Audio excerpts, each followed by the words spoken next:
mencegah jangkitan COVID-19 dengan mendidik keluarga dan komuniti. Amalkan 3W yang baik untuk melindungi diri daripada jangkitan. Patuhi SOP dan arahan yang ditetapkan oleh pihak berkuasa. Pantau kesihatan diri untuk memastikan anda tidak bergejala sebelum memasuki tempat awam.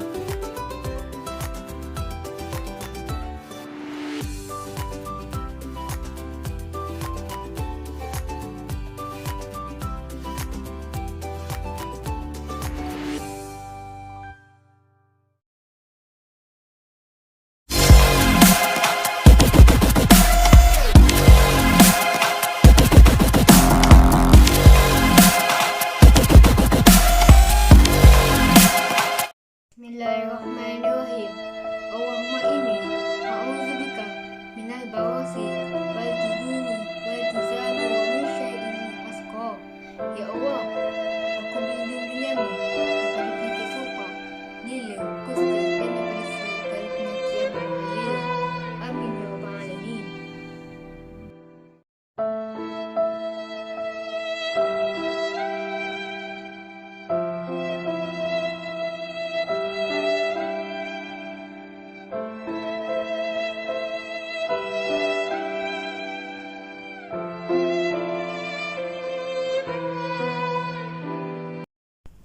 Assalamualaikum dan salam sejahtera Raya Malaysia yang dikasihi. Saya Sarah Erdina binti Arifin, membaca berita pendek.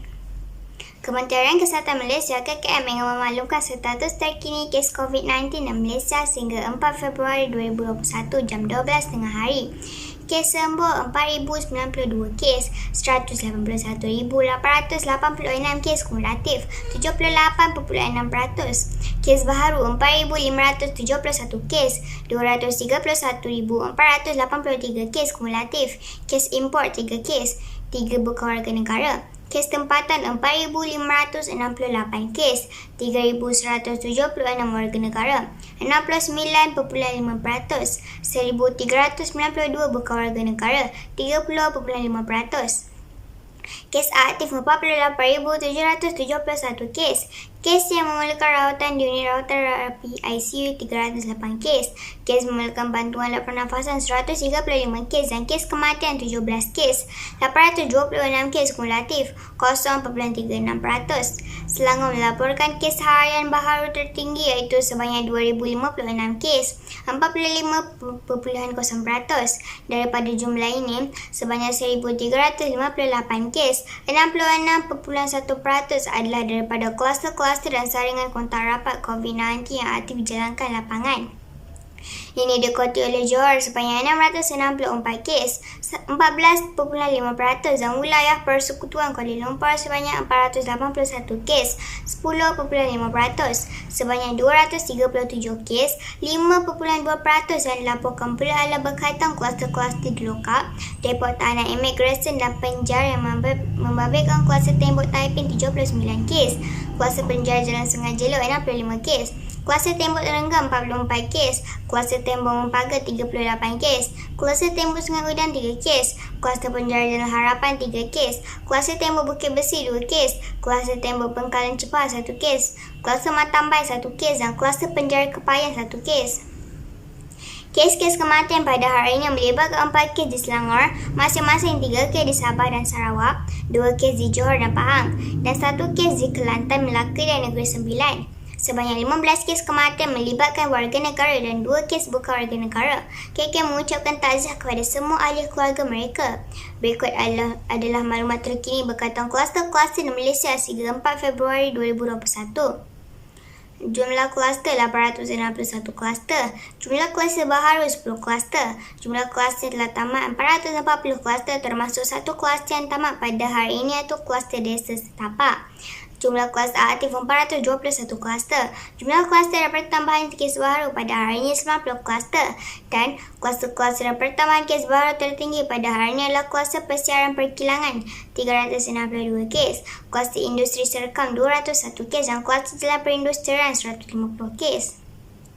KKM juga ingin memaklumkan terdapat 10 kluster baharu telah kenal pasti pada hari ini yang melibatkan 6 kluster berkaitan tempat kerja dan 4 kluster komuniti. Perincian 10 kluster baharu yang telah kenal pasti pada hari ini iaitu kluster Jalan Industri Rawang. Kluster tempat kerja ini melibatkan darah Gombak di Selangor. Kes-kes berkelas ini telah dilaporkan positif COVID-19 bermula pada 3 Februari 2021. Hasil saringan bersasar sebuah kilang di Rawang Integrated Industrial Park. Sehingga 4 Februari 2021, 1,956 individu telah disaring, di mana 23 kes telah dikesan positif COVID-19 dalam kluster ini. Kluster Jalan Gombak. Kluster tempat kerja ini melibatkan daerah Gombak, Sepang, Petaling dan Hulu Langat di Selangor serta daerah Ceras di wilayah Persekutuan Kuala Lumpur. Kes indas dari kelas ini iaitu kes ke-159,587 telah dilaporkan positif COVID-19 pada 18 Januari 2021. Hasil saringan individu bergejala. Kluster ini melibatkan pelajar-pelajar serta petugas kesihatan sebuah pusat pengajian tinggi di Jalan Gombak. Sehingga 4 Februari 2021, 19,110 individu telah disaring, di mana 41 kes telah dikesan positif COVID-19 dalam kluster ini. Kluster Jalan Jasmine. Kluster pekerja ini melibatkan daerah Hulu Selangor di Selangor. Kes-kes dari kelas ini telah dilaporkan positif COVID-19 mulai pada 2 Januari 2021. Hasil saringan bersasar 2 sebuah kilang di Jalan Jasmine, kawasan perindustrian Bukit Berentong, Hulu Selangor. Sehingga 4 Februari 2021, 9,664 individu telah disaring, di mana 61 kes telah dikesan positif COVID-19 dalam kluster ini. Kluster Parit Penyengat. Kluster Parit Penyengat. Kluster tempat kerja yang melibatkan daerah Muar di Johor. Kes-kes dari kelas ini telah dilaporkan positif COVID-19 pada 4 Februari 2021. Hasil saringan bersasar sebuah kilang di mana asrama pekerja-pekerja terletak di Lot Parit Penyengat Darat Muar. Sehingga 4 Februari 2021, 9,572 individu telah disaring, di mana 34 kes telah dikesan positif COVID-19 dalam kluster ini. Kluster Kampung Lukut. Kluster komuniti ini melibatkan daerah Johor Kota Tinggi di Johor. Kes indas dari kluster ini iaitu kes ke-197,256 telah dilaporkan positif COVID-19 pada 28 Januari 2021. Hasil saringan individu bergejala. 6 kluster rujuk pada lokaliti kediaman kes indeks ada di Kampung Lukut, Kota Tinggi. Sehingga 4 Februari 2021, 933 individu telah disaring, di mana 15 kes telah dikesan positif COVID-19 dalam kluster ini. Kluster Jalan Jelutong. Kluster komuniti ini melibatkan daerah Johor, Kota Tinggi di Johor. Kes indah dari kluster ini iaitu kes ke-193,234 telah dilaporkan positif COVID-19 pada 27 Januari 2021. Hasil saringan merujuk kepada lokaliti tempat kerja kes indeks satu di Jalan Jelutong, Taman Desaru Utama, Bandar Penawar, Kota Tinggi. Sehingga 4 Februari 2021, 54 individu telah disaring, di mana 7 kes telah dikesan positif COVID-19 dalam kluster ini. Kluster Jalan Pengiran. Kluster tempat kerja ini melibatkan daerah Matu di Sarawak. Kes indah dari kluster ini iaitu kes ke-183,185 telah dilaporkan positif COVID-19 pada 24 Januari 2021. Hasil saringan individu bergejala. Kluster ini melibatkan kaki tangan sebuah pusat pentadbiran awam di Jalan Pengiran, Matu. Sehingga 4 Februari 2021, sejumlah 113 individu telah disaring, di mana 20 kes telah dikesan positif COVID-19 dalam kluster ini. Kluster Permata 1. Kluster tempat kerja ini melibatkan daerah Seremban di Negeri Sembilan. Kes-kes dari kelas ini telah dilaporkan positif COVID-19 pada 23 Januari 2021.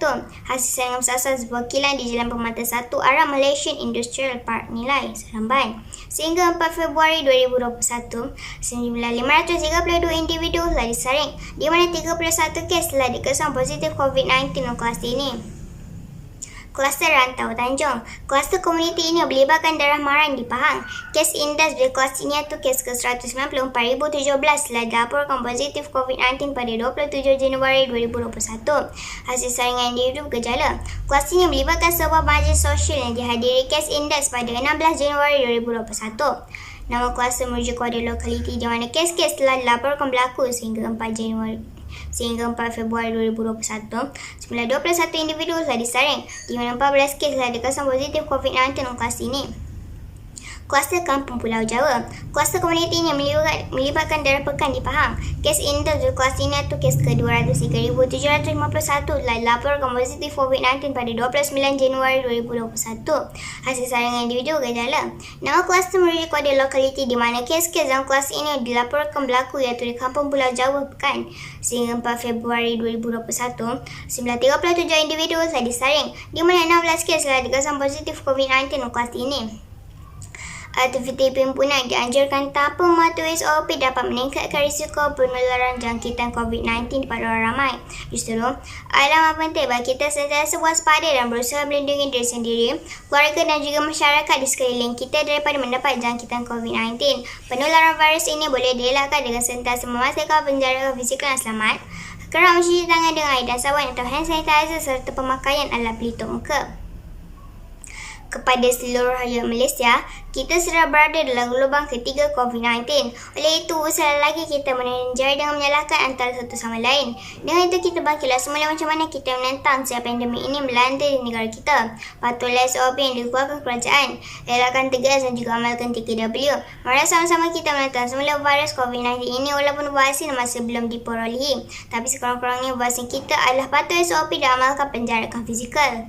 Berikutan situasi peningkatan kes COVID-19 dalam negara telah mencapai jumlah kumulatif sebanyak 231,483 kes. Masyarakat dinasihatkan terlebih waspada dan berhati-hati dalam mengurangkan risiko penularan jangkitan COVID-19. Ini sahaja untuk berita pendek hari ini.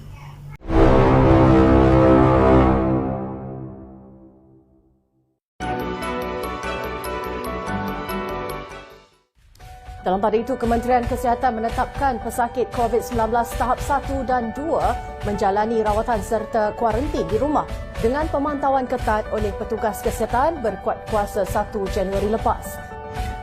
Pemantauan kendiri di rumah. Apa yang perlu anda lakukan? Sila ikuti langkah-langkah berkenaan. Yang pertama, pastikan anda sentiasa berada di rumah dan boleh dihubungi setiap masa. Yang kedua, pastikan anda duduk di bilik yang berasingan daripada ahli keluarga yang lain. Yang ketiga, elakkan berinteraksi secara bersemuka dengan ahli keluarga yang lain. Sekiranya tidak dapat dielakkan, sila pastikan anda menggunakan pelitup muka masing-masing. Yang keempat, laporkan status kesihatan anda apabila dihubungi, ataupun anda boleh menggunakan aplikasi MySejahtera. Yang kelima, jika gejala anda bertambah teruk, sila hubungi 999 atau terus ke hospital berdekatan dengan segera menggunakan kenderaan sendiri. Yang keenam, pastikan anda kerap cuci tangan dengan air atau sabun dan selalu menggunakan hand sanitizer. Yang ketujuh, amalkan adab batuk dan bersin yang betul dengan menutup mulut dan hidung menggunakan tisu apabila batuk atau bersin. Yang ke-8, buangkan tisu dan pelitup muka yang telah digunakan ke dalam bungkusan yang diikat sebelum dibuang ke dalam tong sampah. Cuci tangan serta merta. Yang ke-9, pastikan anda tidak berkongsi peralatan makanan dan penjagaan diri ahli keluarga yang lain. Langkah yang ke-10, cuci peralatan yang digunakan untuk makan dan minum sebelum digunakan semula. Yang ke-11, pastikan pengudaraan rumah yang baik dengan membuka tingkap. Yang terakhir sekali, pastikan anda tidak menerima mana-mana pelawat sepanjang tempoh kuarantin di rumah. Sekiranya anda mengalami sebarang masalah untuk menghubungi pihak KKM, sila gunakan aplikasi MySejahtera untuk mengemaskini status kesihatan anda. Bersama kita perangi COVID. Kita jaga kita. Sekian, terima kasih.